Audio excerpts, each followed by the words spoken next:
Hello world, sorry for the delay.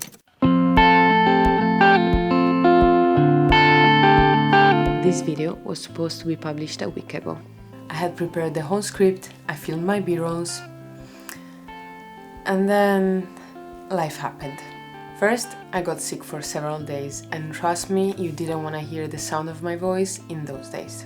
Plus, I had a strong nervous breakdown. Sort of a panic attack, but not quite the same, for some unpleasant things that happened in my life. So I had to give myself a break. The fun fact is that I had planned this whole video about the teachings that I or we should follow to be happier. And there I was, a few days later, shaking on the ground, unable to control my body because of too much sadness and too much stress. As a person that has dealt with depression, self-harming and more, and that unfortunately, as it happened, is still dealing with this stuff, I'm no one to teach you anything. But I do want to share everything that I can, if it can help a bit the people who are watching this. So, even after what happened, here's the video that I wanted to share with you.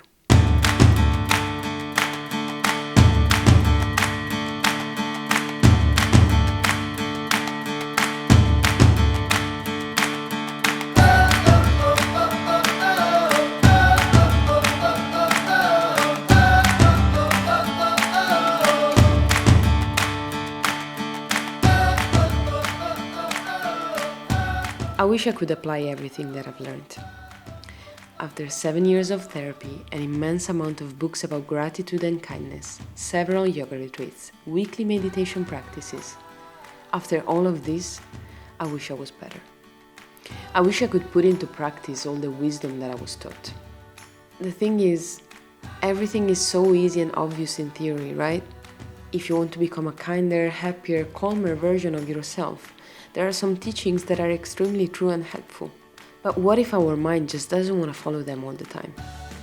Maybe I should say, what if our mind doesn't want to follow them most of the time? I spent weeks in an animal sanctuary in Portugal, an experience that I truly loved, but then maybe I would have lived better if I could follow more of those teachings. Let's give a few examples, okay? I learned that if someone gives you anger, you can either accept it or refuse it, like a gift. In case you refuse it, it will stay with the person who pronounced it. In case you accept it and answer, well, it's gonna be yours, as a gift received. Why then, I still shout back, even louder, at people who shout at me. I shared my experience at the sanctuary with another volunteer that wouldn't really be in the best mood all the time. And of course, bad attitude would follow. But why would I follow it? Why did I let myself accept and welcome negative feelings and make them mine? It would have been so much better for me to turn down those feelings and stay connected with my positive ones.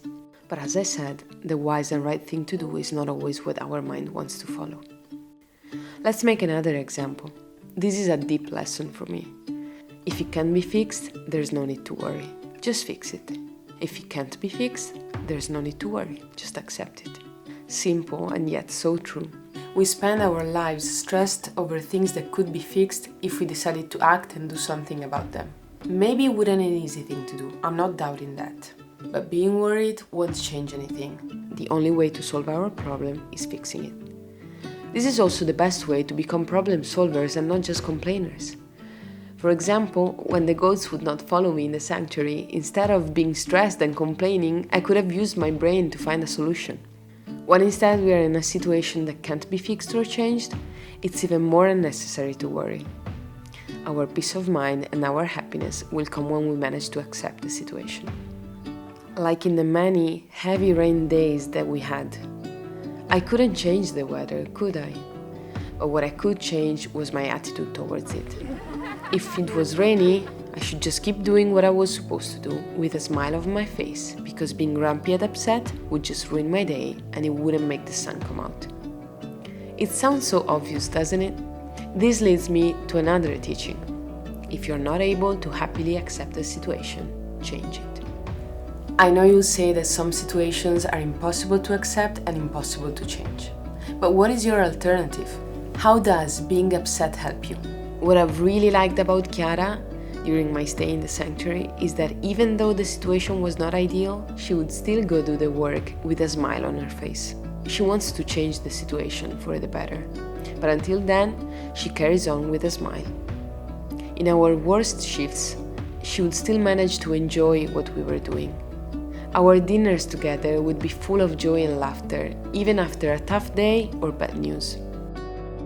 Last lesson for today: practice the non-action. What does that mean? Well, not everything that happens around us needs an action from us. Why do we feel the need to take part in unnecessary drama? Why do we feel the urge to take part to an argument between friends? To give our opinion to a colleague in a negative situation? If it's not extremely needed. As I said, the situation at the sanctuary sometimes wouldn't be ideal. But why did I feel the need to interfere if it was none of my business? And this is not being selfish. This is loving ourselves and pushing ourselves to feel good. Because only when we are in a positive attitude, we can help others. These lessons are so important to me. But again, despite all the books that we might read or the seminars we might follow, if we don't constantly remind ourselves of how we can be better and live better, it's tough to live by these teachings. My mistake was to believe that I learned these things, that I had the knowledge. But I was wrong, because our mind tends to forget. So my advice to you and to myself, taken by a book that I read: if you read something but forgot about it, then reread it. You'll be more likely to remember it. Bye, Fred.